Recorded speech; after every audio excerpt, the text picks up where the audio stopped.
अस्सलाम वालेकुम everyone, this is D3 exercise 9C और क्वेश्चन नंबर 7 हम इसका कर रहे हैं।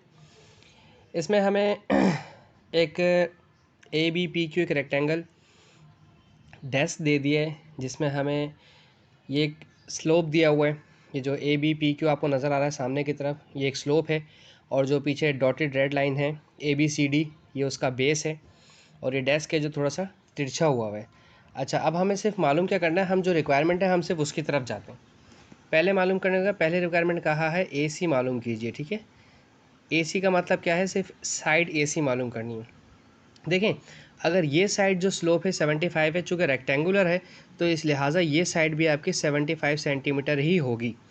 तो अगर जो BP और C वाला ट्रायंगल है, मैं सिर्फ इसे निकाल लेता हूँ यहाँ पर से। ठीक है, हमें AC मालूम करना है ना, तो AC मालूम करने के लिए हमारे पास BC पता होनी चाहिए, ये वाली साइड पता होनी चाहिए।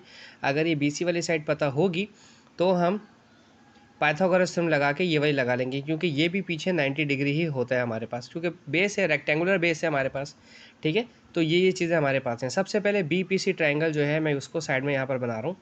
जो राइट एंगल ट्रायंगल है मेरे पास BCP होना चाहिए था इसका नाम। ठीक है, यहाँ पर ये 25 इन्होंने मेंशन किया हुआ है कि 25 डिग्री है, ये 75 सेंटीमीटर है, इसका नाम B है, इस वाले का नाम साइड का P है, इस साइड का नाम C है। हमें सबसे पहले ये BC चाहिए ताकि वो जो बेस पे ABC ट्रायंगल बना हुआ है मेरा, हम उसे मालूम कर सकें। ठीक है, अच्छा, जो गैर ज़रूरी चीज़ें हम उसे हटा देते हैं। ओके, सो अब जाहिर सी बात है ये 90 डिग्री है हमारे पास, तो हमें लगाना है इसमें ट्रिग्नोमेट्रिक रेशो, और ट्रिग्नोमेट्रिक रेशो लगाऊंगा मैं।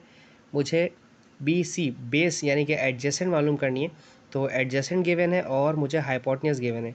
और एडजेसेंट और हाइपोटेन्यूज जब गिवन है तो आप जानते हैं कि आप इस्तेमाल करते हैं कॉस थीटा। कॉस थीटा का होता है formula AH adjacent upon hypotenuse. Cos theta है मेरे पास 25 डिग्री ऑलरेडी, और एडजेसेंट जो नाम है वो BC मुझे मालूम करना है, और हाइपोटेन्यूज है 75। मुझे कुछ नहीं करना, सिर्फ इस 75 को ये डिवाइड कर रहा है, इस 75 को cos 25 से मल्टीप्लाई करवा दें। सो दिस इज़ 67.9, तो हम इसको 68 ले लेते हैं क्योंकि साइड है, तो BC हमारे पास आ गई 68, राउंड ऑफ करके पूरा 68 कर दिया मैंने। ठीक है, अब मैं यहाँ से लिख देता हूँ ताकि मुझे बाद में इसका इस्तेमाल करना पड़े तो ये मेरे पास यहाँ ऑलरेडी अवेलेबल हो। बाकी चीज़ों को हम इरेज कर देते हैं जिसकी अब हमें फ़िलहाल ज़रूरत नहीं है। ठीक है, अच्छा, AC मालूम हो गया। अब सेकंड रिक्वायरमेंट देखते हैं। सेकंड रिक्वायरमेंट में क्या पूछा जा रहा है। सेकंड रिक्वायरमेंट में कहा है PAC एंगल PAC। अच्छा नहीं, अभी तो हमने AC मालूम ही नहीं की थी, अभी तो हमने BC मालूम की थी। अब AC वाली बात कर लेते हैं। ठीक है ना, एंगल की तरफ आया तो फिर मुझे याद आया, ये मैंने यहाँ साइड में कर लिया ABC। ठीक है, ABC मैंने यहाँ साइड में कर लिया, ये थोड़ा सा टेढ़ा हो गया, 90 डिग्री ही है ऑब्वियसली। ठीक है, ये हमने अभी 68 मालूम करी, और ये हमने ऑलरेडी यहाँ पर गिवन है 90। अब आपको ये वाली साइड AC मालूम करनी है। AC डेफिनेटली मेरे पास पाइथागोरस थ्योरम लगेगा। हाइपोटेन्यूज है, हाइपोटेन्यूज का स्क्वायर इक्वल्स टू बेस का स्क्वायर प्लस परपेंडिकुलर का स्क्वायर, ये सब हम बात अच्छी तरह से जानते हैं। अब हमारे पास है A स्क्वायर, यानी कि अब हमारे पास है 90 का स्क्वायर प्लस 68 का स्क्वायर, और इसके बाद इन दोनों के स्क्वायर्स लेने के बाद प्लस करने के बाद इन दोनों को आपने इसका निकाल लेना है रूट। तो 90 का स्क्वायर प्लस 68 का स्क्वायर, और जो आंसर आ रहा है मैं ले रहा हूँ उसका रूट, तो ये आ गया है 112.8। सो 112.8। ठीक है, हम यहाँ इसको शेप में लिख देते हैं ताकि शायद अगर बाद में कभी ज़रूरत पड़े किसी तीसरे स्टेप में या चौथे स्टेप में, तो हमें इसका वहाँ पे हेल्प मिल जाए। अच्छा, अब सेकंड पार्ट हमारा है PAC एंगल मालूम करना है। PAC सेकंड पार्ट ही है ना, हाँ PAC। अब मैं आपको कैसे समझाऊं कि P और A और C का क्या सूरत हाल है। देखें, ये जो डॉटेड लाइन आ रही है रेड वाली, P से A की जानिब, मैं इसको बनाकर शॉर्ट करके दिखाता हूँ। ये P से A की जानिब, ये जो शॉर्ट लाइन जा रही है डॉटेड, और फिर A से C की जानिब। ठीक है, ये भी राइट एंगल ट्राइंगल ही है हमारा। ठीक है, बट प्रॉब्लम ये है कि आपके पास अब एंगल मालूम करना है। एंगल मालूम करने के लिए आपके पास दो साइड्स गिवन होना ज़रूरी है। मेरे पास PA हाइपोटेन्यूज जो बन रहा है वो भी गिवन नहीं है, और ये साइड जो PC होगी ये भी गिवन नहीं है, सिर्फ ये AC वाली साइड है। मैं कैसे बता रहा हूँ आपको, मैं यहाँ बनाकर दिखाता हूँ। ठीक है, ये 90 डिग्री है क्योंकि ये वर्टिकली अबव है, शेप में लिखा हुआ है। ठीक है, दिस इज़ A। हमें ये एंगल मालूम करना है। अभी अभी हमने 112 12.8 हमने मालूम किया है। प्रॉब्लम ये है कि ना तो मेरे पास ये पीसी वाली साइड पता है, ना तो मेरे पास ये पीए पता है जिसकी मदद से मैं एंगल मालूम कर सकता हूँ। हाँ, लेकिन अगर मैं दोबारा से इस बीपीसी वाले ट्रायंगल में जाता हूँ, इस वाले में वापस अगर हम आते हैं बीसीपी में, बी पी और सी, इसमें अगर हम वापस आते हैं तो ये 68 है और ये 75 है। तो क्या दोनों ट्रायंगल्स के अंदर पी सी कॉमन नहीं है? अगर मैं ये वाली साइड मालूम कर लेता हूँ पाइथागोरस थ्योरम की मदद से, और पाइथागोरस थ्योरम होता है हाइपोटेन्यूज का स्क्वायर माइनस गिवन साइड का स्क्वायर और फिर उसके बाद उसका रूट ले लें। तो 75 का स्क्वायर माइनस 68 का स्क्वायर और मेरे पास आ रहा है 1001 और इसका रूट ले लेता हूँ तो ये आता है 31.6। ठीक है, तो यहाँ पर 31.6, अगर ये 31.6 है तो लिहाजा ये भी 31.6 ही होगी और ये सब के लिए ये 31.6 ही है। ठीक है ना। अब बाकी जो गैर ज़रूरी चीज़ें हम उसे इरेज कर देते हैं। पीएसी वाला ट्रायंगल मैं लिखा रहने दूंगा चूँकि मुझे उसकी ज़रूरत है अभी। सही है, और बाकी चीज़ें मैं मिटा देता हूँ यहाँ से। ओके, अब मुझे चाहिए एंगल पीएसी। 31.6 मैंने मालूम कर लिया है। ठीक है, मुझे हाइपोटेन्यूज का जिक्र नहीं हो रहा, इसका मतलब टेंजेंट लगाएंगे। जब हाइपोटेन्यूज का जिक्र नहीं होता तो टेंजेंट लगा देते हैं, और हाइपोटेन्यूज का जिक्र हो जाए तो टेंजेंट को नहीं इस्तेमाल कर सकते। टेंजेंट का होता है ओपोजिट और एडजेसेंट, सॉरी ओ ए, ऑपोजिट और एडजेसेंट। मुझे टेंजेंट थीटा मालूम करना है, ऑब्वियसली थीटा मालूम करना है तो टेंजेंट मल्टीप्लाई कर रहा है तो वहाँ जाकर इन्वर्स हो जाएगा राइट हैंड साइड पे।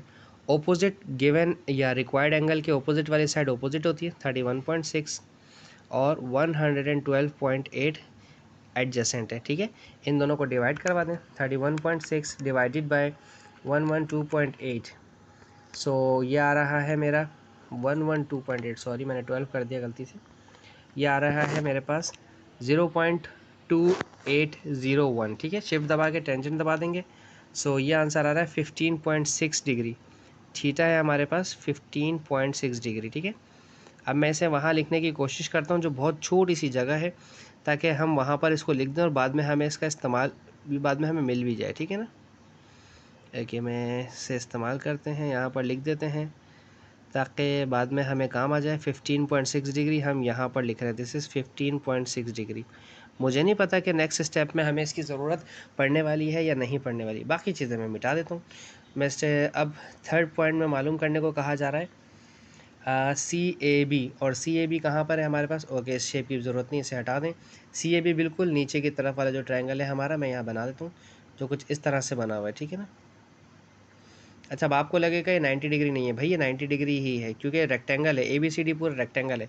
ये ज़मीन की तरफ में बना हुआ है इसलिए थोड़ा इस तरह से बना हुआ है। ठीक है, ये ए है, ये बी है और ये सी है। ठीक है, ये भी आप मालूम कर चुके हैं 112.8, जो ए सी हमने पहली रिक्वायरमेंट मालूम की थी आई गेस। ये 90 ऑलरेडी गिवन है, ये 68 मुझे मालूम करना पड़ गया था। अब मुझे सिर्फ ये एंगल मालूम करना है, ट्रिग्नोमेट्रिक रेशो। ठीक है, तो मेरा ख्याल है आप कोई सा भी ट्रिग्नोमेट्रिक रेशो इस्तेमाल कर सकते हैं, टेंजेंट थीटा, साइन थीटा या कॉस थीटा, क्योंकि आपके पास सब गिवन है। तो हम बिल्कुल बेसिक वाला इस्तेमाल करते हैं, साइन थीटा। साइन थीटा का होता है ओ एच, ओपोजिट और हाइपोटेन्यूज। चूँकि आपको थीटा मालूम करना है इसलिए थीटा यहीं पर रहेगा और साइन राइट हैंड साइड पर जाकर इन्वर्स हो जाएगा, साइन -1। ओपोजिट गिवन या रिक्वायर्ड एंगल के ओपोजिट वाली साइड है 68, और एडजेसेंट जो हम एंगल ए मालूम कर रहे हो 90 डिग्री, उसके ऊपर लिखा हुआ है 90 साइड। ठीक है, साइड 90, बस ये याद रखना होता है। 60 डिवाइड बाई 90 और मेरे पास आंसर आ रहा है 0.7, बहुत सारे 5, और शिफ्ट दबा के मैंने साइन का बटन प्रेस किया, दिस इज़ 49। तो जो एंगल आया है, क्या नाम है एंगल का, C A B. Angle C A B is equals to 49.07, हम इसको 49.1 कर देते हैं। ठीक है, सो इसके साथ ही मेरा ये सवाल ख़त्म हो जाता है। आई होप आपको समझ आया हो। Thank you so much for watching my channel. अल्लाह हाफिज़।